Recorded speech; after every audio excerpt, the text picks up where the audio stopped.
Nah, Bang, berarti ini kan jadwal selanjutnya seperti apa persiapan dari masukan ini bisa dibilang nanti hari Kamis ya? Senin, mohon maaf. Senin ini replik gitu. Nah, mungkin dalam isi replik itu Abang sudah siap belum sih seperti apa nantinya? Ya kalau replik pasti kita siap lah. Kan replik itu bagiannya dari jaksa nanti. Jaksa diberikan hak untuk menanggapi lagi terkait dengan nota pembelaan kami, kan? Nah, apa isinya kan kita belum tahu, tapi kita sudah tergambar bahwa isinya itu adalah sama seperti dengan apa yang disampaikan dalam surat tuntutan. Itu gambaran umumnya. Spesifiknya belum kita tahu. Nah, kemudian nanti di hari berikutnya, hari Kamis ya. Hari Kamis kita diberikan kesempatan untuk duplik ya. Duplik terkait dengan replik itu nanti kita lihat seperti apa isi repliknya, maka kita akan menyesuaikan dengan duplik dari dari replik jaksa gitu.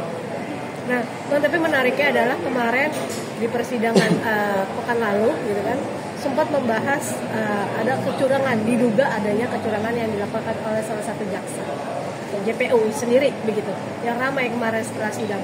Mungkin Abang dari kuasa hukum seperti dari Kaniki sendiri gimana nih untuk menanggapinya nih? Kaniki juga sudah coba lantang juga dalam kasus tersebut gitu.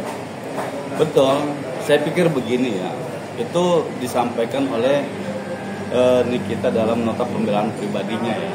Salah satu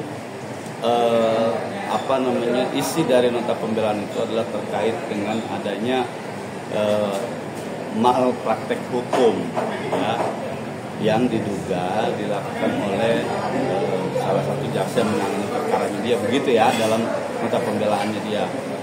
Nah, untuk dalam nota pembelaan itu disampaikan kita itu untuk tujuannya apa?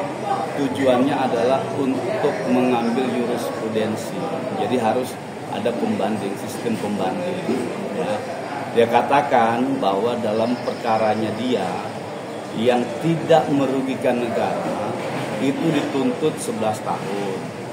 Nah, dibandingkanlah dia dengan perkara yang sekarang ini juga ada di Pengadilan Negeri Jakarta Barat.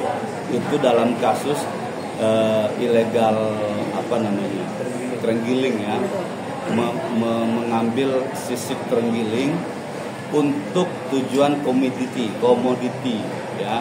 Komoditinya apa?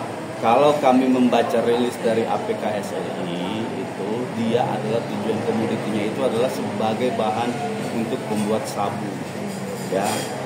Nah, nanti teman-teman APKSLI ini juga akan berkoordinasi sama kami. Ini kita menyampaikan hal tersebut dalam nota pembelaan. Kok ini orang merugikan satu negara lah bahasanya gitu, merugikan negara dalam konteks ini sekitar berapa 5 sampai 6 miliar lah di pembelaan itu. Nah, tapi tuntutannya 1 tahun. 1 tahun dendanya 20 juta gitu. Ya. Yang menarik adalah undang-undang terkait dengan perlindungan satwa liar, undang-undang perlindungan satwa liar itu di situ adalah ancaman pidananya 3 tahun minimal. Kok jaksa dalam perkara yang dalam perkara ini dengan jaksa yang sama di perkaranya ini kita itu bisa menuntut perkara ini di bawah ancaman pidana yang sudah ditentukan oleh undang-undang. Kalau mau menuntut harusnya minimal 3 tahun sesuai dengan pasal yang didakwakan, sesuai dengan pasal yang dipersangkakan. Malah turun ke 1 tahun. Nah, ini yang menjadi persoalan yang diduga oleh kita itu adalah sebagai malpraktek hukum yang dilakukan oleh jaksa yang menangani perkara dia juga gitu. Nah, berbanding terbalik dengan perkaranya Nikita. Perkaranya Nikita tidak merugikan negara, ya.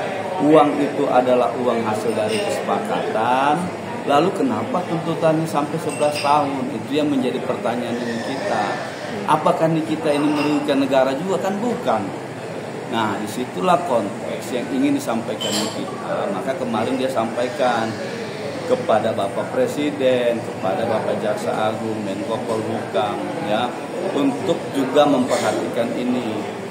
Katakan bahwa perkara ini adalah bukan perkara yang serius di mata Pak Presiden, di mata Kejaksaan Agung, tapi harus ditahu bahwa perkara kita ini ditonton oleh ribuan atau bahkan jutaan masyarakat yang ada di Indonesia. Itu jangan sampai ya persoalan ini yang sebenarnya simpel dibikin rumit, persoalan rumit dibikin simpel, dibalik-balik gitu loh sama jaksa. Itu yang maksudnya disampaikan oleh Nikita dalam nota pembelaannya itu, ya.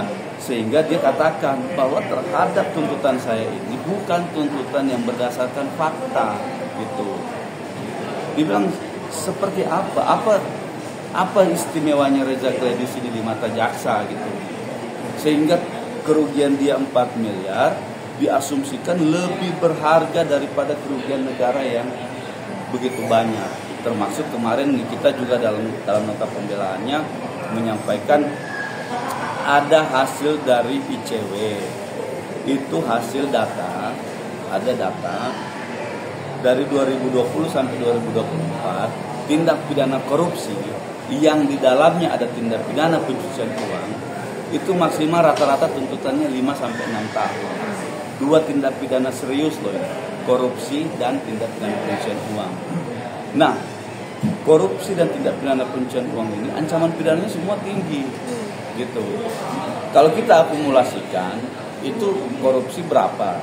20 tahun, ini 20 tahun.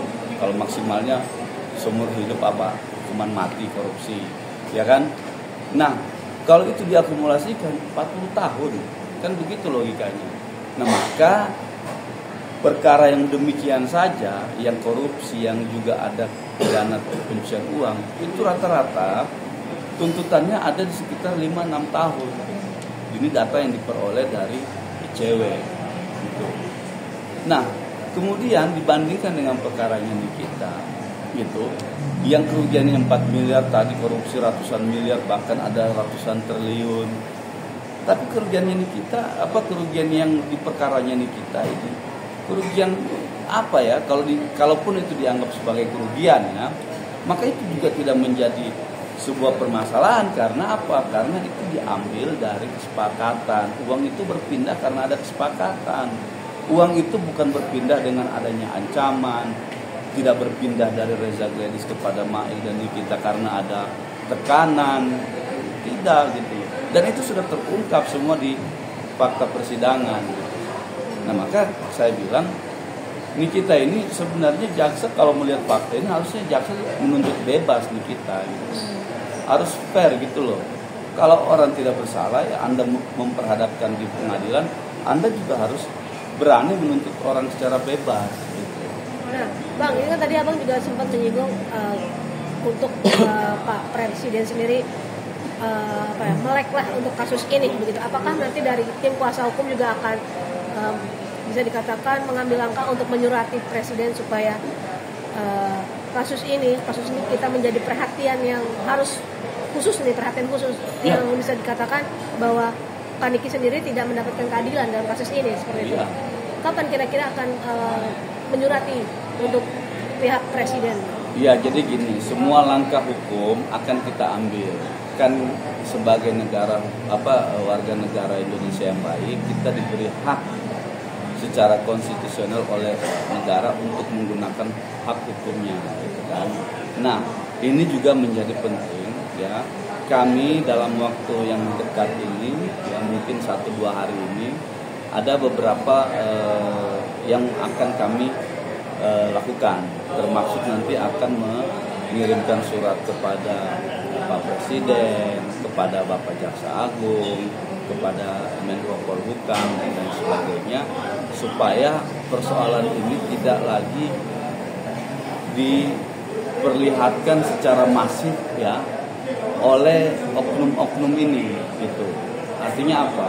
Kita tidak menginginkan hukum kita itu diporak-porandakan sendiri oleh penegak hukum gitu. Bukan kita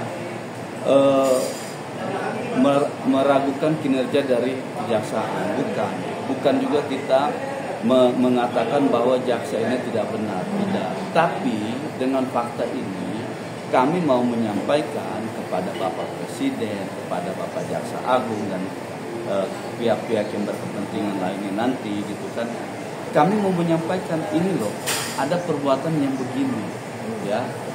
Perbuatan ini kemudian diterapkan kepada klien kami. Dalam hal ini Nikita dan Ismail Marzuki. Gitu. Apakah penegakan hukum ini akan terus diporak-porandakan seperti sekarang ini? Ini kan sudah banyak, ya, terbukti sudah di persidangan. Bagaimana fakta-fakta yang ada di persidangan bahwa semua itu mengarah kepada sebuah kesepakatan. Semua itu mengarah kepada sebuah adanya kerjasama bisnis. Ada negosiasi, ada dealan harga, ada pembayaran. Ya, kalau dikatakan memeras pada bulan November, kan sudah dibayar bulan November. Ya, masa orang memeras dibiarkan saja begitu selama 1 bulan gitu kan? Dan disampaikan lagi nanti 1 tahun ingetin ya. Bagaimana orang itu artinya sama seperti saya sama abang nih ya. Abang meras saya, nanti saya bilangin abang, bang 1 tahun lagi bilangin ya, biar abang peras saya lagi gitu. Kan begitu logikanya, itu loh. Nah maka kita bilang semua bukti yang ada terungkap di persidangan itu semua mengarah pada adanya kesepakatan kerjasama, semua mengarah kepada kesepakatan bisnis gitu ya. Nah sehingga berpindahnya uang itu dalam rangka bisnis, bukan dalam rangka melakukan sebuah tindak pidana begitu.